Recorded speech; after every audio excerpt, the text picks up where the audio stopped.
Halo teman-teman, saya Nesania Chandra dari Kesehatan Masyarakat UPN Veteran Jakarta ingin memberikan informasi mengenai gizi seimbang. Mohon disimak ya. Apa itu gizi seimbang? Gizi seimbang adalah susunan makanan sehari-hari yang mengandung zat gizi dalam jenis dan jumlah yang sesuai dengan kebutuhan tubuh. Materi yang akan dibahas ada 4, yaitu 1. 4 pilar gizi seimbang, 2. Pesan umum gizi seimbang, 3. Pesan gizi seimbang untuk remaja, dan yang keempat, kebutuhan gizi remaja.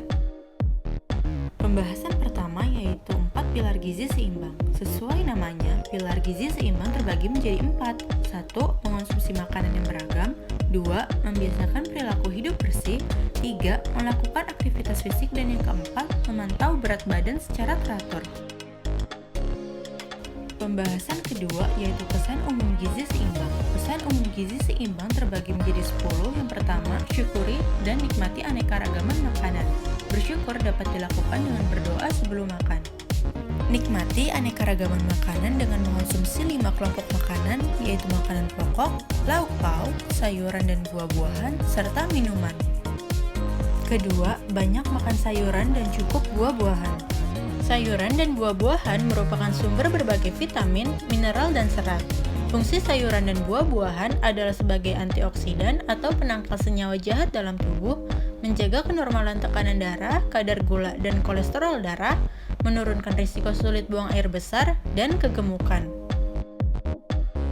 WHO menganjurkan mengonsumsi sayuran dan buah-buahan sejumlah 400 gram per orang per hari, yang terdiri dari 250 gram sayur dan 150 gram buah. Ketiga, biasakan mengonsumsi lauk pauk yang mengandung protein tinggi. Lauk pauk terbagi menjadi 2, ada yang bersumber protein hewani dan sumber protein nabati. Lauk pauk sumber protein hewani meliputi susu, daging ayam, ikan termasuk seafood, keju, daging sapi atau kambing, dan telur. Kebutuhan pangan hewani yaitu 2-4 porsi sehari, setara dengan 70-140 gram daging sapi atau 80-160 gram daging ayam atau 80-160 gram ikan. Lauk pauk sumber protein nabati meliputi kacang-kacangan dan hasil olahannya seperti tahu dan tempe. Makanan protein nabati mengandung proporsi lemak tidak jenuh yang lebih banyak dibanding makanan hewani. Kebutuhan pangan protein nabati yaitu 2-4 porsi sehari, setara dengan 100-200 gram tempe atau 200-400 gram tahu. Keempat, biasakan mengonsumsi aneka-ragaman makanan pokok. Makanan pokok adalah makanan yang mengandung karbohidrat seperti beras, jagung, singkong, ubi, dan sebagainya. Cara mewujudkan pola konsumsi makanan pokok yang beragam adalah dengan mengonsumsi lebih dari satu jenis makanan pokok dalam sekali makan. Kelima, batasi konsumsi pangan manis, asin, dan berlemak. Dalam sehari, setiap orang perlu mengonsumsi gula maksimal 50 gram setara 4 sendok makan, garam maksimal 2000 mg setara 1 sendok teh, dan lemak maksimal 67 gram setara dengan 5 sendok makan. Dalam mengonsumsi gula, garam, dan lemak tidak boleh melebihi batas maksimum. Jika melebihi batas maksimum, maka dapat meningkatkan risiko terjadinya hipertensi, stroke, diabetes mellitus, dan serangan jantung. Keenam, biasakan sarapan. Sarapan adalah kegiatan makan dan minum yang bisa dilakukan mulai dari bangun pagi sampai jam 9 untuk memenuhi sebagian kebutuhan gizi harian. Sarapan yang baik harus mengandung 5 kelompok makanan seperti karbohidrat, lauk pauk, sayuran dan buah-buahan, serta minuman. Dampak akibat tidak sarapan yaitu dapat mengganggu proses belajar di sekolah, menurunkan aktivitas fisik, jajan yang tidak sehat, dan kegemukan. Ketujuh, biasakan minum air putih yang cukup dan aman. Sekitar 2/3 dari tubuh manusia adalah air, sehingga untuk memenuhinya dibutuhkan kurang lebih 8 gelas atau 2 liter air per hari. Bagi tubuh, air berfungsi sebagai pengatur suhu, media transportasi zat gizi dan pembuangan sisa metabolisme, dan sebagainya.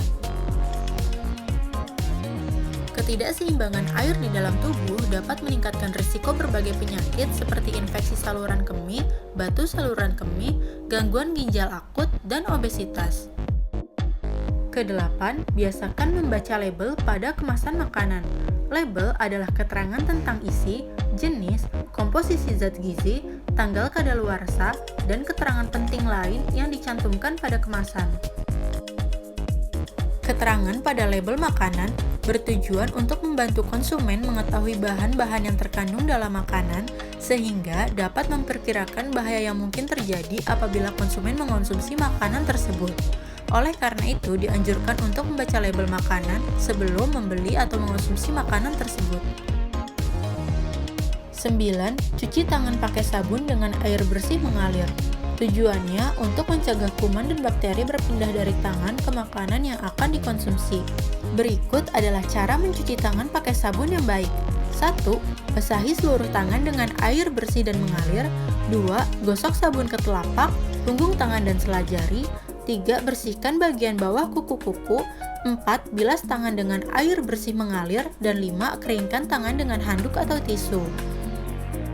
Saat yang diharuskan untuk mencuci tangan pakai sabun dan air bersih mengalir yaitu sebelum dan sesudah makan, sesudah buang air besar, memegang binatang, dan berkebun. 10. Lakukan aktivitas fisik yang cukup dan pertahankan berat badan normal. Aktivitas fisik adalah setiap gerakan tubuh yang bertujuan untuk mengeluarkan tenaga atau energi. Aktivitas fisik dapat dilakukan selama 30 menit setiap hari atau minimal 3-5 hari dalam seminggu. Aktivitas fisik yang dapat dilakukan sehari-hari yaitu berjalan kaki, menyapu, mengepel, naik turun tangga, mencuci, dan berkebun. Berikut adalah manfaat dari melakukan aktivitas fisik.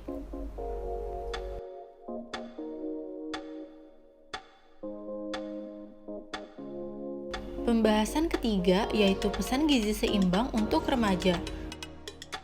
Pesan yang pertama, biasakan makan 3 kali sehari, pagi, siang, dan malam bersama keluarga. Remaja dianjurkan untuk makan sebanyak 3 kali sehari, ditambah makanan selingan sehat, serta makan bersama keluarga untuk mengurangi konsumsi makanan yang tidak bergizi. Pada anak sekolah, sangat dianjurkan untuk sarapan pada pukul 6 sampai 7 pagi. Menu yang disediakan juga harus bervariasi, mulai dari yang mengandung karbohidrat, protein, hingga sayur dan buah. Kedua, biasakan mengonsumsi ikan dan sumber protein lainnya. Fungsi protein yaitu untuk membantu pertumbuhan, mempertahankan sel atau jaringan yang sudah terbentuk, dan sebagainya. Konsumsi protein yang baik adalah yang dapat memenuhi kebutuhan asam amino esensial.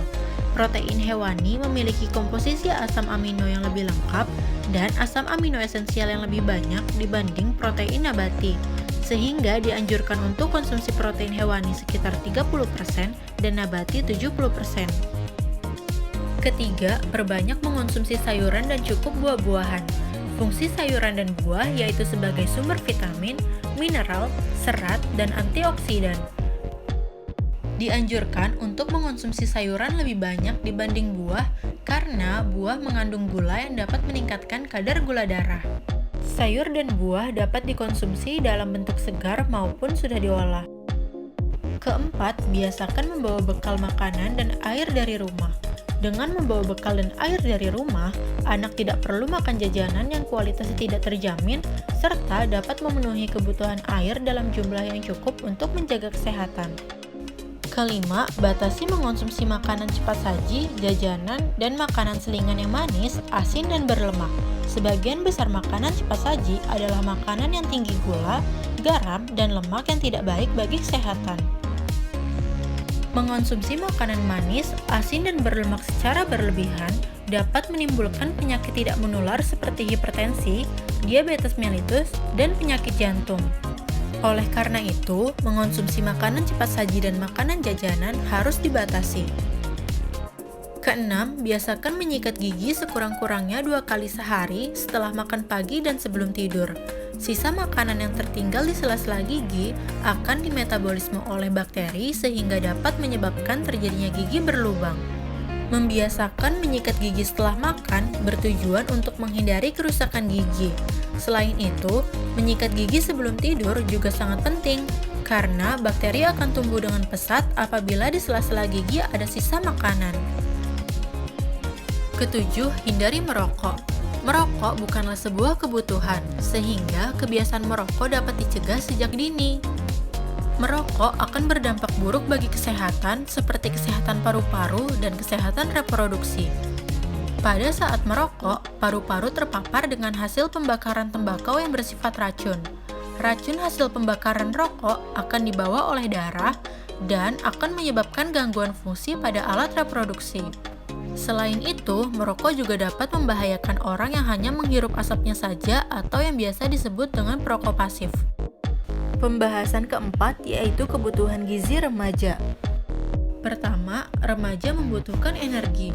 Energi merupakan hasil dari metabolisme karbohidrat, protein, dan lemak, di mana energi adalah zat tenaga untuk metabolisme, pertumbuhan, pengaturan suhu, dan kegiatan fisik.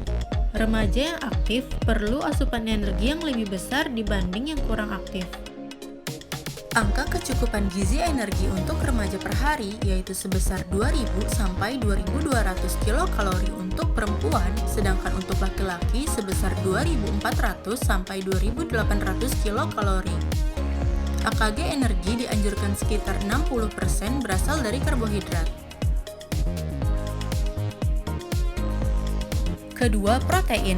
Pada masa remaja, kebutuhan protein meningkat karena proses tumbuh kembang berlangsung dengan sangat cepat. Protein akan digunakan sebagai energi apabila asupan energinya terbatas.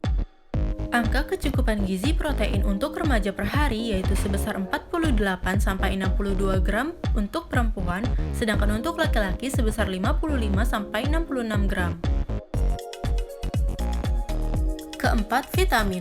Remaja membutuhkan banyak vitamin, diantaranya vitamin D untuk pertumbuhan, vitamin A, C, dan E untuk pembentukan dan penggantian sel dan jaringan, vitamin B1 dan B2 untuk proses metabolisme karbohidrat menjadi energi, serta vitamin B6, B9, dan B12 untuk sintesis DNA dan RNA. Vitamin dapat diperoleh dengan mengonsumsi buah-buahan, sayuran, dan kacang-kacangan. Kelima, kalsium. Pada masa remaja, akselerasi muskular, skeletal, dan perkembangan endokrin lebih besar dibanding dengan masa anak dan dewasa, sehingga kebutuhan kalsiumnya relatif lebih besar. Angka kecukupan gizi kalsium untuk remaja per hari yaitu sebesar 600-700 mg untuk perempuan, sedangkan untuk laki-laki sebesar 500-700 mg.